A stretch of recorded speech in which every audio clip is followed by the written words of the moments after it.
The ledger closes. Part 4 of 4. He sat with the date on his phone screen and he did not move for a long time. Outside the desert began to change, not in any way visible in the dark, but the train moved differently, a slight lessening of the track noise, the ground rising toward the plateau that preceded the southern terminus. 3 hours, maybe less. He had been wrong about one thing: this was not 14 hours of nowhere to go. It was 14 hours to figure out where he was going and why, before whatever waited at the end of this line received him. He went back to the very beginning. He opened the original bureau assignment memo, the one that had told him the Delacroix group file was urgent, that the client contact was available on request, that the file had been prepared by the bureau's internal review office. He read the assignment officer's name for the first time with real attention. He had glanced at it dozens of times and registered it as noise, the bureaucratic furniture of his work life. The name on the memo was Commissaire Adel Ayaya. Mateo pulled up his offline contact directory. He found Ayaya's profile. He found the photograph. He stared at it. He looked at it for a very long time and he felt the balance sheet resolve itself completely. Commissaire Adel Ayaya was one of the 3 officials who had closed the Benmansour case in 2011. He was also, according to a corporate registry cross-reference that Mateo now ran manually using the offline data he had loaded before boarding, a silent-named director of a holding company registered in 2008, 1 year before Benmansour's disappearance. That was the parent entity of Societe Anonyme Maror, the ghost company that had received 58 million dinars. The company that fed its payments to the account of a man declared dead, a man Ayaya himself had declared dead, a man who had been investigating fraud in the same industry and the same companies before he vanished on this train. Ayaya had not closed the Benmansour case, he had buried it, and now he had sent another forensic accountant down the same corridor. Mateo looked at the rear door of car 6. The glass panel was clear. The entity was gone. He stood. He gathered his things. He moved through the car with his messenger bag at his side. Benmansour's bag, he understood now, preserved and sold in a market stall and found and purchased by the man who would one day be assigned to finish what Benmansour had started. And he went to the rear of car 6 and pushed through the door. The connector passage was empty. He pushed through into car 7. He walked the length of it. He did not look at seat 7A.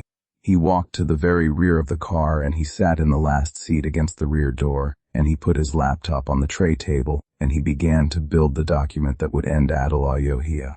He worked with the precision and cold fury of a man who has understood that his life is the variable in someone else's equation. He cross-referenced the holding company to 4 other entities. He traced the payment network backward and forward simultaneously. He mapped the relationship between Ayaya and the 3 Delacroix board members who had approved the Maror payments. He built a complete chain of evidence from the first ghost payment in 2009 to this morning's account access, which he now understood was a test. Ayaya checking that the account was still active, still clean, still invisible, before the new investigator was put on the same train and given the same file and walked into the same trap. The document grew. The evidence was overwhelming.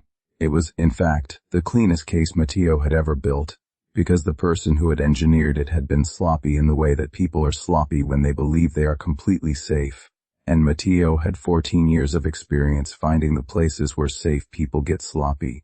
At 4:05 a.m., the first bar of signal appeared on his phone. Then 2. The train was descending from the plow toward the terminus town, and the tower coverage was growing. He did not wait for a 3rd bar.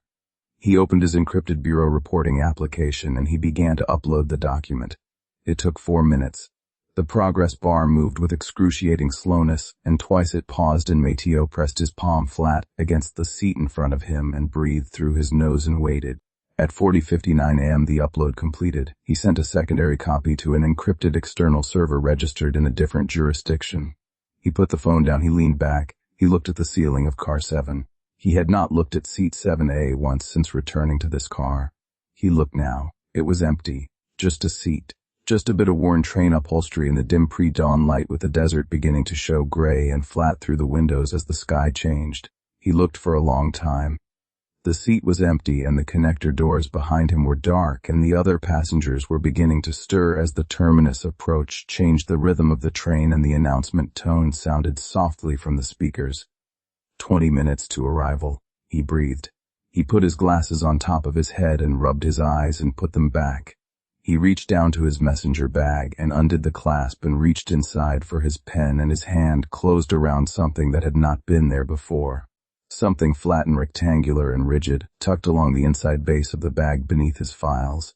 He pulled it out. It was a photograph, black and white, slightly glossy, the kind made before digital. A man on this train. He could see the seats, the windows, the eyes alighting. Sitting at a tray table with a bag open in front of him and papers spread across the table. A big man in a suit, broad-faced, serious. Farouk Benmansour, working on this train on the night he disappeared. And at the bottom of the photograph, in small, careful handwriting in blue pen, a single sentence. Not a message, not a warning. Just 3 words written in French in the handwriting of a man who had been trying to finish what Mateo had now finished. Continuez pour moi. Continue for me.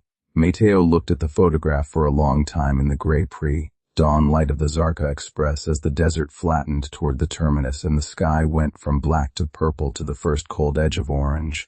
And he held the photograph carefully in both hands, and he did not put it down.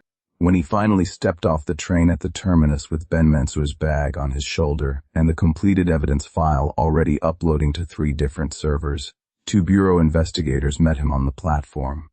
They told him Commissaire Adel Ayaya had been detained at the Algiers airport 40 minutes ago, attempting to board a flight with a briefcase containing documents that matched the Delaquix ledgers.